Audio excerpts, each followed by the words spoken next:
Bonjour, bon dimanche et joyeuse Pâques.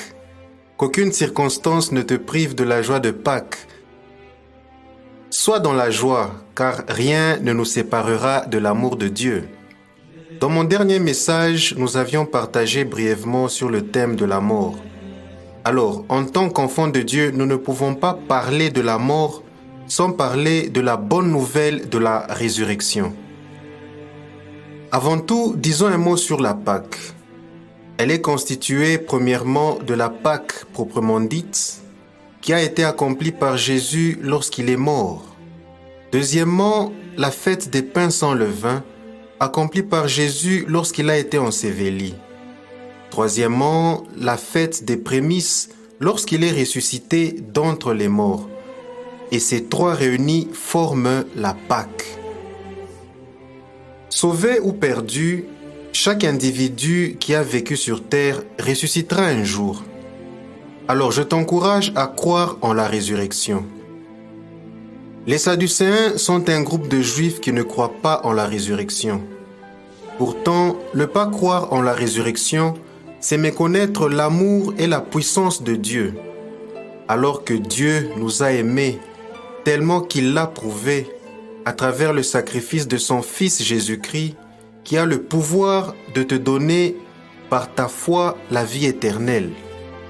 Dans Jean chapitre 5, le verset 24, Jésus dit « En vérité, je vous dis que celui qui entend ma parole et qui croit, celui qui m'a envoyé, a la vie éternelle et ne vient pas en jugement, mais il est passé de la mort à la vie. » Parmi les nombreux signes et miracles que Jésus a opérés et qui prouvent qu'il est le Messie, le Fils du Dieu vivant, il y a la résurrection de Lazare, la résurrection de Jaïr, la résurrection du fils de la veuve de Naïn et surtout sa propre résurrection, qui est plus qu'un miracle, mais une nouvelle vie, qui ne se limite pas seulement à la simple réanimation d'un cadavre, ni à son retour à une vie antérieure, mais c'est la victoire sur la mort.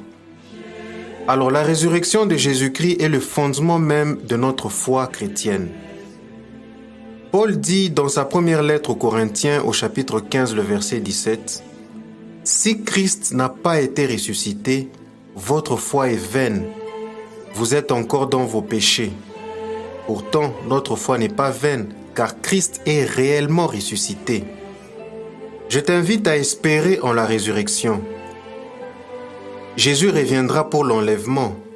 Dans 1 Thessaloniciens chapitre 4, les versets 16 à 17, il est dit « Car le Seigneur lui-même a un signal donné, à la voix d'un archange et au son de la trompette de Dieu, descendra du ciel, et les morts en Christ ressusciteront premièrement.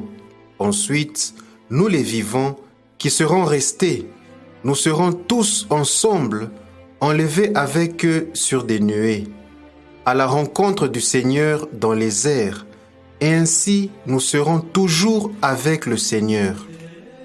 Le Christ peut revenir à n'importe quel moment, et le jour du Seigneur viendra comme un voleur dans la nuit, et la mort ne prévient pas. Alors réveillons-nous, mon frère, ma sœur, faisons le bien, soyons bons, soyons prêts. Il est encore grand temps de se repentir sans tarder, car sans la sanctification, personne ne verra Dieu. Que dit la parole de Dieu à propos de ce qui doit arriver? Il y aura deux résurrections. La première qui mène à la vie, la deuxième qui mène à la damnation, à l'enfer.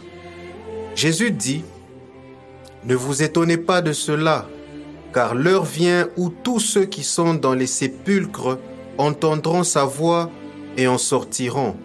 Ceux qui auront fait le bien ressusciteront pour la vie, mais ceux qui auront fait le mal ressusciteront pour le jugement. » Jean chapitre 5, 28 à 29. Heureux et saints ceux qui ont part à la première résurrection. La seconde mort n'a point de pouvoir sur eux, mais ils seront sacrificateurs de Dieu et de Christ, et ils régneront avec lui pendant 1000 ans. Apocalypse chapitre 20, le verset 6. Alors voilà, je te dis merci pour ton attention et ma prière est que tu sois sauvé, que tu puisses prendre part à la résurrection. Choisis de suivre le chemin de la vie éternelle, de la résurrection qui est Jésus-Christ, lui qui est devenu malédiction à la croix, jugé pour notre salut. Que Dieu te bénisse. Joyeuse Pâques à toi. Ciao.